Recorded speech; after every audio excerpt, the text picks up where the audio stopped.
Lichens are the original chimeras. In this way, a colony of mushrooms is both like a living organism and like a community. It is my theory that Ureli's little brother, silly little Nokko, once made into a Warframe, encountered the massive symbiote of a mega fungus infested with technocytes that long predated Fortuna and became a single networked organism, a lichen made up of humanity, technocytes, and fungus. The Warframe is not Nokko. Nokko is the whole Valis undermined. The elemental mushrooms, the sprawlings, the reincarnated nightcap, and the Warframe Nokko himself, all merely the fruiting bodies of Nokko's true mycelian form. What does it mean to be a biological individual? A coral polyp cannot survive without the healthy condition of the great coral reefs, made of the calcite deposits which the polyps themselves created. The reefs themselves necessary for the survival of all sorts of fish, crustaceans, and marine mammals. A siphonophore is a colony of specialized organisms unique in shape and function that create what appears to mere intuition to be a single animal. The human body is a mass of specialized cells, only most of which contain matching DNA. Mitochondria, the organelle that creates the ATP the body needs to perform other processes, have their own distinct DNA, suggesting that early in our evolution these were a distinct single-celled organism that became a part of that which eventually became us. Our digestive tracts are filled with a myriad of unique bacteria whose cells outnumber the cells of the human body, and without which we would be unable to eat well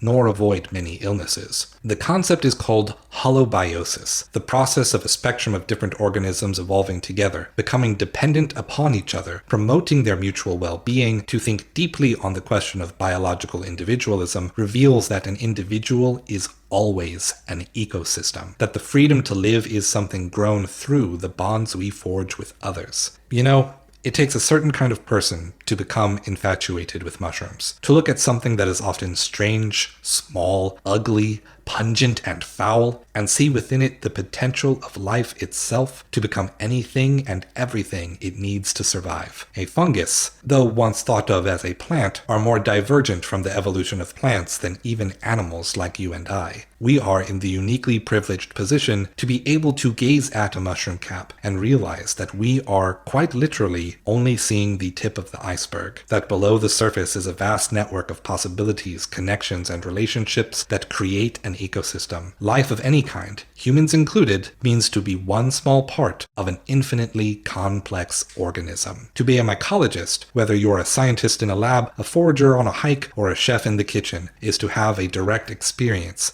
of the inherent value of life on planet Earth. So to everyone out there who loves a good mushroom, keep being you. And you thought I couldn't get philosophical about fungi.